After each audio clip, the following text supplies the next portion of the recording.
Sebagaimana nyanyian kami ingin bercahaya. Hidup kami berpendar.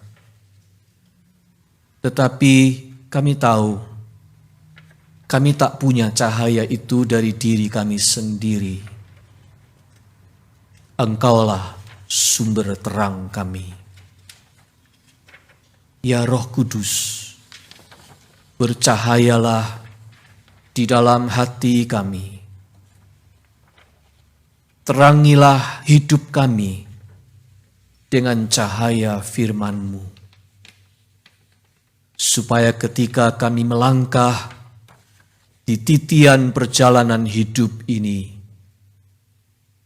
kami melihat terang itu, dituntun dan dipimpin olehnya, dan tiba di tempat tujuan dengan selamat.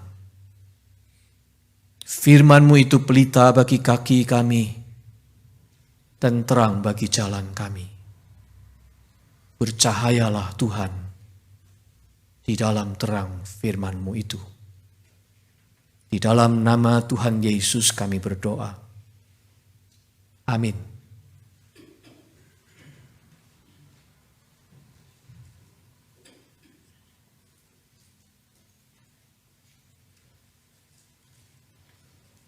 Jemaat sekalian, kita masuki bulan yang baru, bulan ketiga, bulan Maret. Kita akan memasuki juga tema-tema yang baru. Hari ini pembacaan Injil diambil dari Yohanes pasal 3 ayat 1 sampai dengan 17. Saya undang kembali jemaat untuk berdiri selama pembacaan Alkitab, firman Allah. Adalah seorang Farisi yang bernama Nikodemus, seorang pemimpin agama Yahudi. Ia datang pada waktu malam kepada Yesus dan berkata, "Rabi, kami tahu bahwa engkau datang sebagai guru yang diutus Allah. Sebab tidak ada seorang pun yang dapat mengadakan tanda-tanda yang engkau adakan itu jika Allah tidak menyertainya." Yesus menjawab katanya, "Aku berkata kepadamu, sesungguhnya jika seorang tidak dilahirkan kembali, ia tidak dapat melihat kerajaan Allah." Kata Nikodemus kepadanya, "Bagaimanakah mungkin seorang dilahirkan kalau ia sudah tua? Dapatkah ia masuk kembali ke dalam rahim ibunya dan dilahirkan lagi?" Jawab Yesus, "Aku berkata kepadamu, sesungguhnya jika seorang tidak dilahirkan dari air dan roh, ia tidak dapat masuk ke dalam kerajaan Allah. Apa yang dilahirkan dari daging adalah daging, dan apa yang dilahirkan dari roh adalah roh. Janganlah engkau heran, karena aku berkata kepadamu, kamu harus dilahirkan kembali. Angin bertiup kemana ia mau, dan engkau mendengar bunyinya. Tapi engkau tidak tahu dari mana ia datang atau kemana ia pergi. Demikianlah halnya dengan tiap-tiap orang yang lahir dari roh." Nikodemus menjawab katanya, "Bagaimanakah mungkin hal itu terjadi?" Jawab Yesus, "Engkau adalah pengajar Israel, dan engkau tidak mengerti hal-hal itu? Aku berkata kepadamu, sesungguhnya kami berkata-kata tentang apa yang kami ketahui, dan kami bersaksi tentang apa yang kami lihat, tetapi kamu tidak menerima kesaksian kami. Kamu tidak percaya waktu aku berkata-kata dengan kamu tentang hal-hal duniawi. Bagaimana kamu akan percaya kalau aku berkata-kata dengan kamu tentang hal-hal sorgawi? Tidak ada seorang pun yang telah naik ke sorga selain daripada Dia yang telah turun dari sorga, yaitu Anak Manusia. Dan sama seperti Musa meninggikan ular di padang gurun, demikian juga Anak Manusia harus ditinggikan, supaya setiap orang yang percaya kepadanya beroleh hidup yang kekal. Karena begitu besar kasih Allah akan dunia ini, sehingga Ia telah mengaruniakan anaknya yang tunggal, supaya setiap orang yang percaya kepadanya tidak binasa, melainkan beroleh hidup yang kekal. Sebab Allah mengutus anaknya ke dalam dunia, bukan untuk menghakimi dunia, melainkan untuk menyelamatkannya oleh Dia. Demikianlah pembacaan Injil Yesus Kristus. Berbahagialah kita yang mendengar firman Allah dan memeliharanya. Hosiana.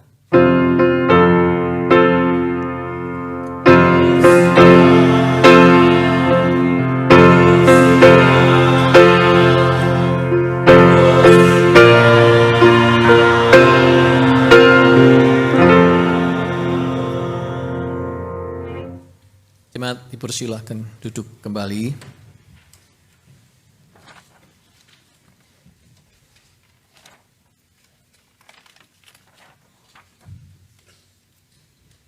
Itu ada kesalahan tulis. Ini bukan pendeta Jenny Mambu.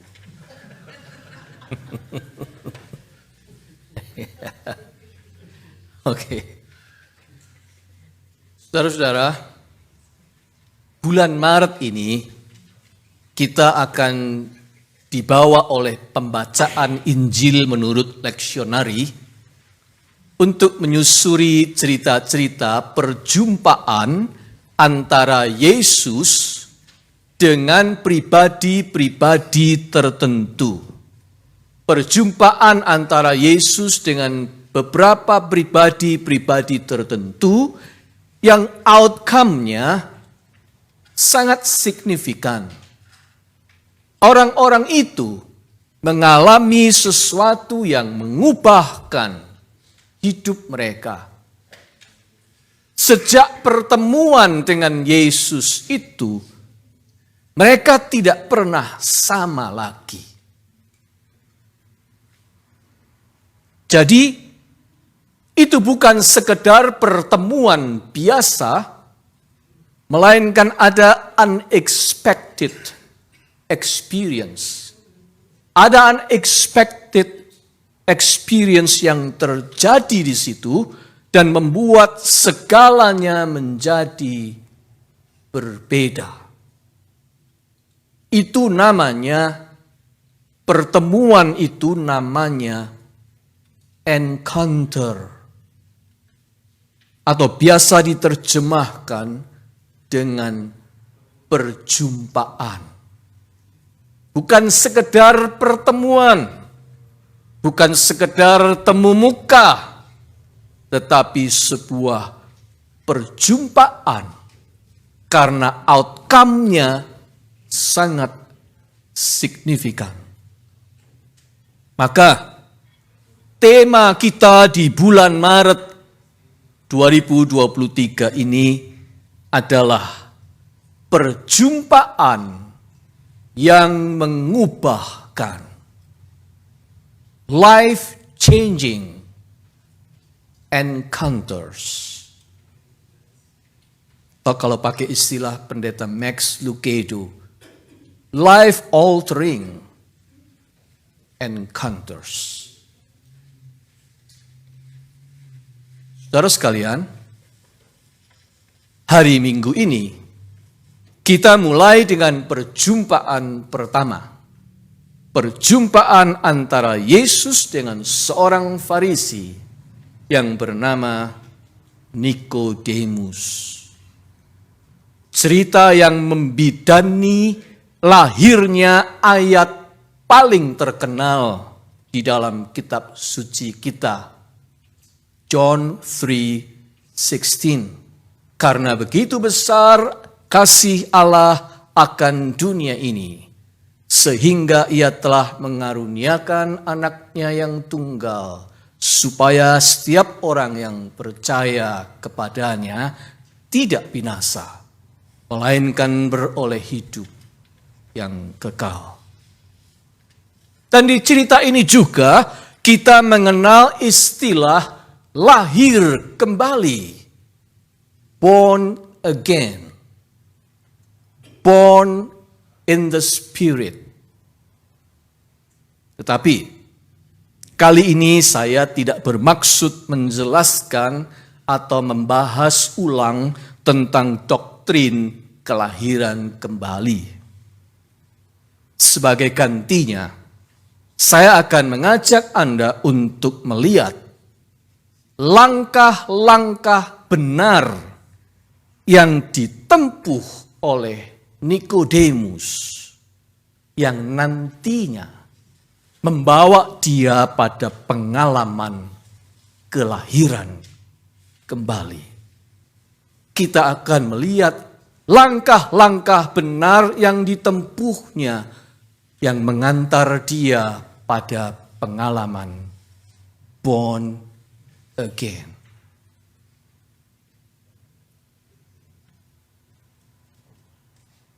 Tanpa disadari, langkah-langkah Nikodemus ini sejalan seirama dengan cara Roh Kudus bekerja. Seperti yang dikatakan Yesus di ayat 8. Angin bertiup kemana ia mau, dan engkau mendengar bunyinya.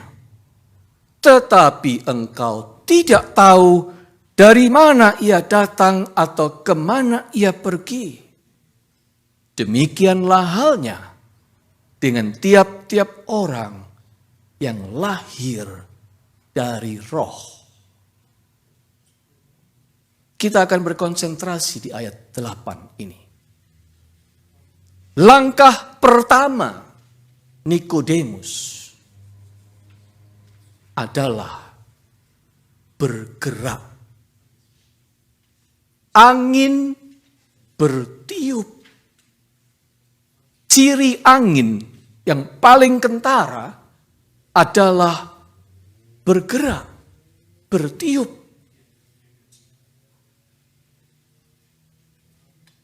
Ketika angin sedang bertiup, kita pasti melihat semuanya serba bergerak. Awan bergerak, debu berterbangan, balon mengembang, nyiur melambai, rambut mengurai, dahan pohon dan daun-daunnya condong memiring, dan seterusnya. Angin bertiup, angin bergerak. Demikianlah seperti angin. Nikodemus bergerak. Sebenarnya orang ini orang gelisah, saudara-saudara. Orang Farisi satu ini gelisah. Kebanyakan teman-temannya kaum Farisi dengki dan antipati pada Yesus. Para koleganya di majelis Sanhedrin merendahkan rabi dari kampung Nazaret itu. Tidak sedikit mereka yang mencurigai Yesus dan mulai membencinya.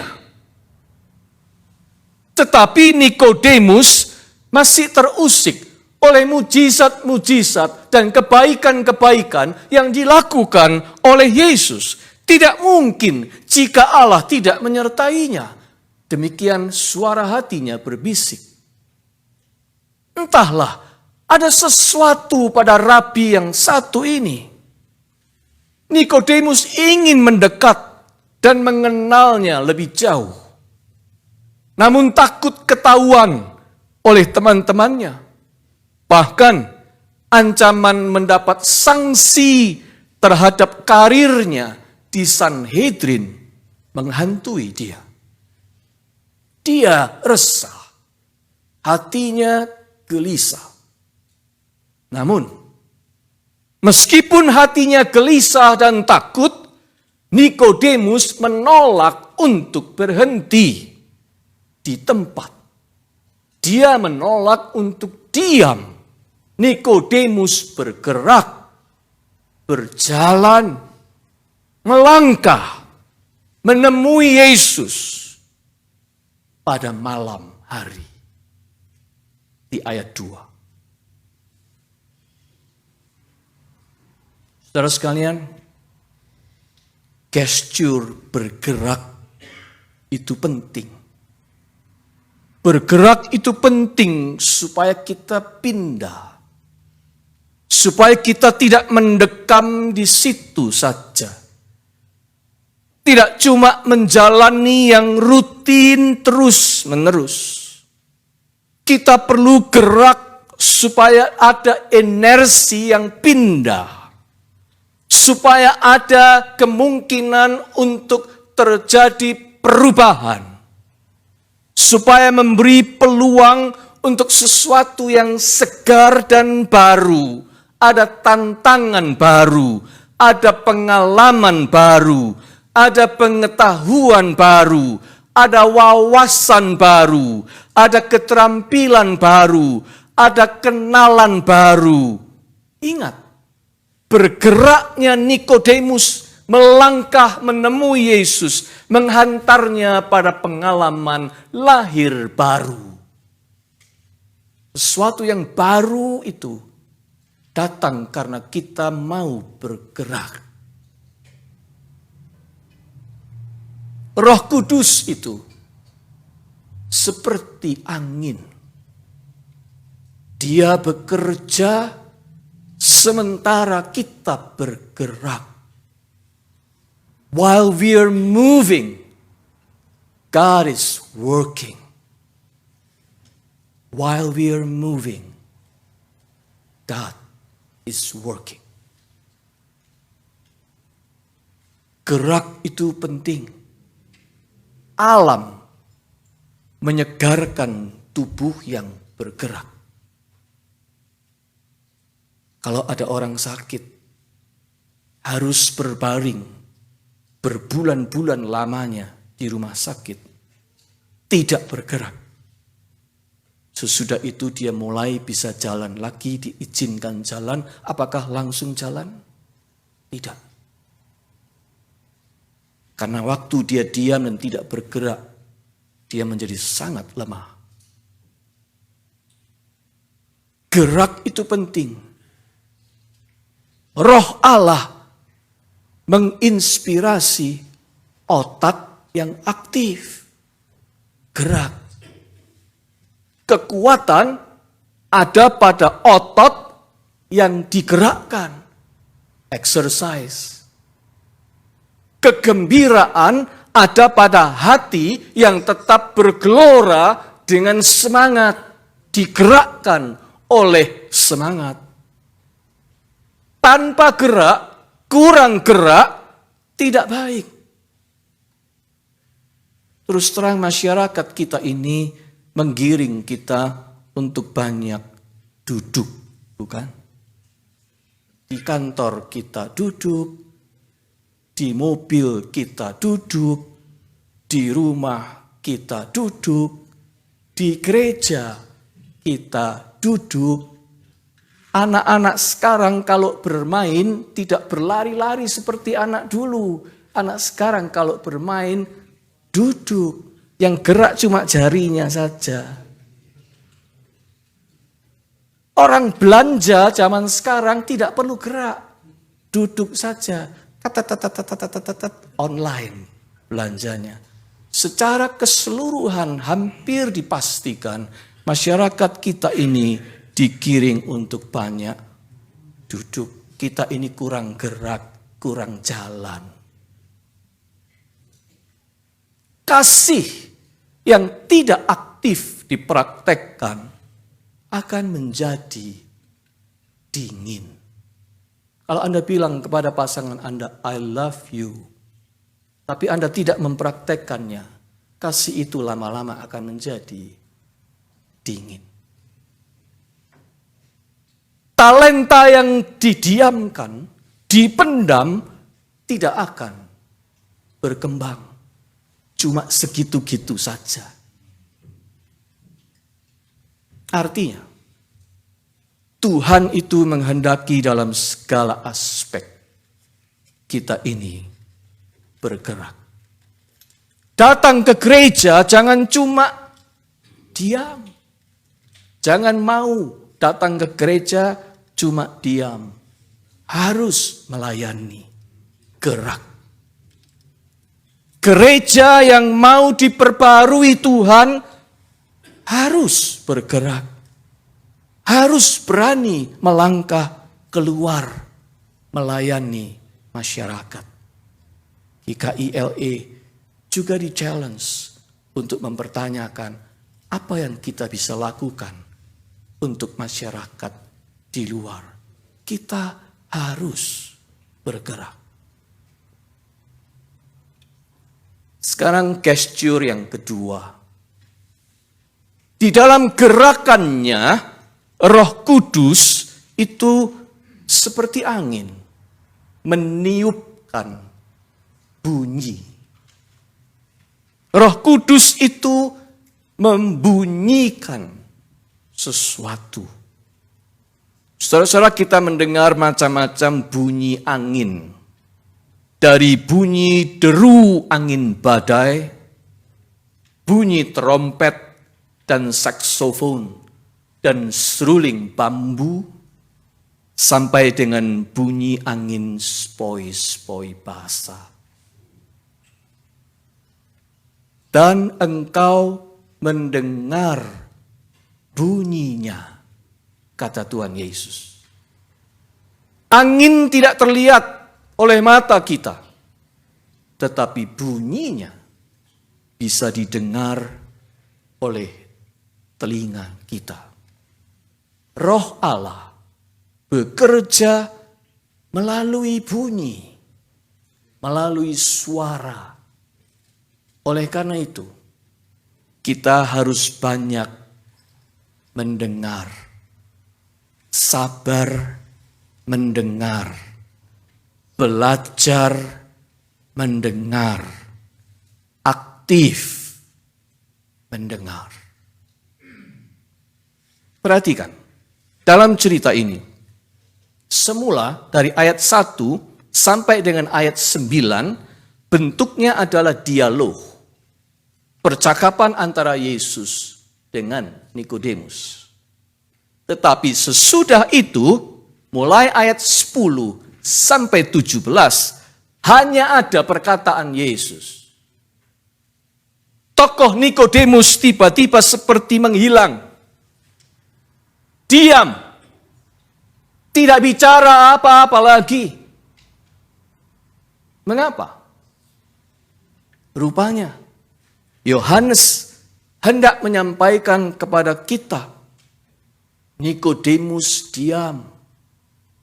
Karena Nikodemus sedang mendengar. Angin berbunyi.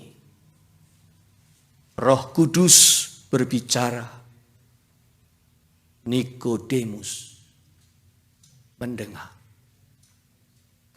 Gestur mendengar adalah langkah kedua dari Nikodemus yang benar dan penting. Terus terang, masyarakat kita ini juga adalah masyarakat bicara, saudara-saudara. Banyak bicaranya. Orang sukanya omong. Tidak mau kalah ngomong. Kalau menyakiti sesama pun dengan omongan. Kalau mau membalas pun balas dengan omongan lagi. Manusia paling tidak tahan disuruh diam. Apalagi disuruh mendengar. Banyak masalah di kehidupan ini bersumber dari tidak bersedianya orang untuk listen. Banyak problema di dunia ini. Sumbernya ini. Karena orang tidak mau, tidak bersedia mendengar. Lawan bicara belum habis kalimatnya, sudah dipotong. Kalau toh mau mendengar, cuma mendengar apa yang ingin didengar. Atau mendengar bukan dengan intensi untuk understand, tetapi mendengar dengan intensi untuk reply. Sejujurnya, kita ini punya problem yang serius dalam hal mendengar. Nasihat surat Yakobus untuk lebih cepat mendengar, lamban berbicara tidak laku di zaman ini. Karena orang lebih cepat bicara daripada mendengar. Tuhan memberi 2 telinga dan 1 mulut. Tujuannya supaya lebih banyak mendengar daripada bicara. Tapi kita seperti punya 3 mulut tanpa telinga. Saudara sekalian, mendengar di sini adalah dalam arti yang mendalam. Bukan asal mendengar, tetapi mendengar untuk mengerti.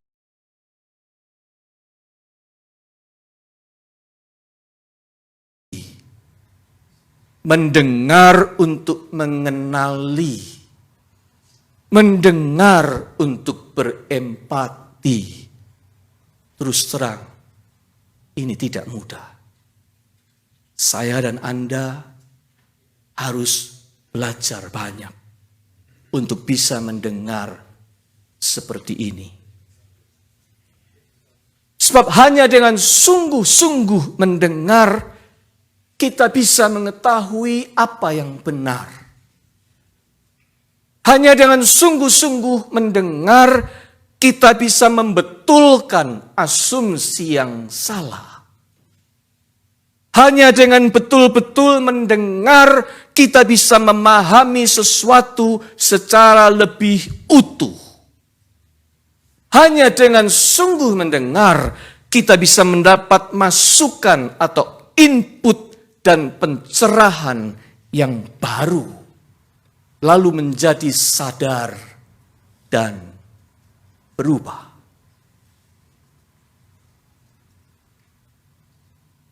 Roh Tuhan itu seperti angin. Dia menghadirkan bunyi, berbicara melalui firman yang diberitakan dari mimbar. Roh Tuhan bersuara di keheningan waktu Anda dan saya sedang berdoa.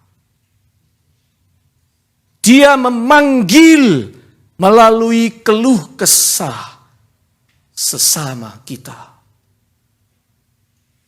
Roh Tuhan berbicara melalui buku yang kita baca, film atau movie yang kita tonton, musik atau radio yang kita dengarkan. Kepekaan untuk mendengar suara roh itu, itulah yang kita butuhkan. Itulah yang harus saya dan saudara latih di dalam hidup kita. Roh Kudus itu bekerjanya melalui bunyi.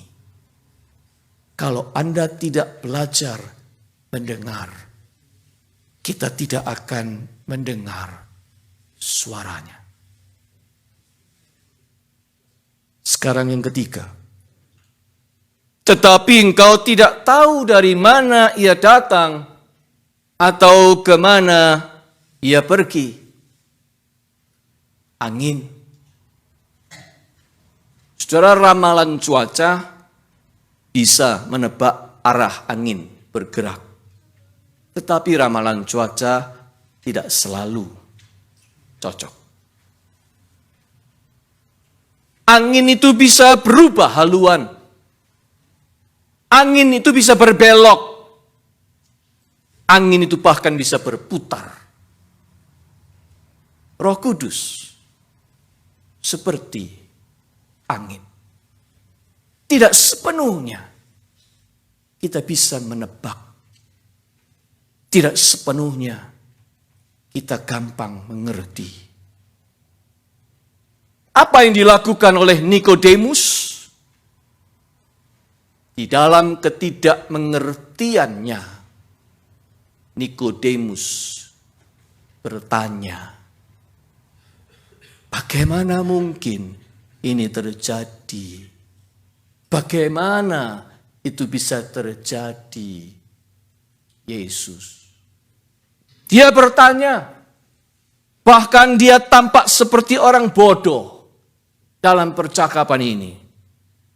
Yesus sampai berkata kepadanya, kamu ini pengajar Israel, tapi kamu tidak mengerti? Memang sengaja ditampilkan kesan dia seperti orang bodoh. Tetapi Nikodemus tetap saja bertanya, bagaimana ini mungkin? Tapi itulah yang benar. Itulah gesture ketiga yang benar. Itu yang membuat dirinya kelak makin mengerti apa artinya dilahirkan kembali. Karena dia aktif bertanya. Bicara tentang bodoh. Kita semua ini bodoh, saudara-saudara. Ada terlalu banyak hal yang kita tidak mengerti di dalam hidup ini. Kalau dalam dunia sekuler sehari-hari saja, kita ini didorong untuk bertanya sekarang ini. Apa-apa nanya Google, ya, searching, mencari tahu ini dan itu melalui internet, melakukan research, mau tahu ini, tanya itu. Itu dalam hidup sehari-hari. Apalagi dalam hal-hal kerohanian. Seharusnya menjadi orang Kristen itu artinya membuat kita rajin dan terus bertanya kepada Tuhan. Bahkan mungkin kadang-kadang pertanyaan kita itu pertanyaan-pertanyaan yang tajam ketika hati kita sedang gelisah, ketika hati kita sedang susah, ketika hati kita sedang stres dan berbeban. Jangan berhenti bertanya, tanyalah kepada Tuhan. Bahkan pemazmur, kalau Anda baca mazmur, itu penuh dengan pertanyaan kepada Tuhan. Tuhan, mengapa Engkau meninggalkan aku? Kadangkala pun pemazmur bertanya seperti itu. Tetapi itu tandanya sebuah hubungan yang hidup. Bertanya. Bertanyalah kepada Tuhan kalau kau tidak mengerti. Orang Kristen sepatutnya adalah orang yang terus bertanya. Menanyakan arti dan tujuan hidupnya. Bertanya kepada Tuhan, apa panggilan hidupku? Apa yang kau mau aku lakukan di dalam hidupku, Tuhan? Bertanya kepada pimpinan Roh Kudus, menanyakan pimpinannya, siapa yang harus saya doakan saat ini?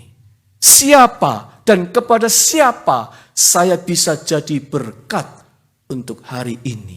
Bertanya dan terus bertanya, memohon pimpinan Roh Kudus. Dengan bertanya, basically, kita sedang bergaul erat dengan Tuhan. Nikodemus benar. Dia bergerak. Dia mendengar. Dia bertanya. Gesturnya seirama dengan Roh Kudus yang seperti angin itu. God is working in us and through us while we are moving. God is working while we are moving. God is speaking to us while we are listening. And God is leading us while we are asking for His guidance. Saudara, marilah di Minggu Prapaskah ini kita belajar untuk lebih banyak bergerak, lebih banyak mendengar, lebih banyak bertanya kepada Tuhan. Mohon pimpinannya supaya Roh Tuhan leluasa bekerja di dalam hidup kita. Dan kita mengerti apa artinya dilahirkan kembali. Selamat Minggu Prapaskah yang kedua. Amin.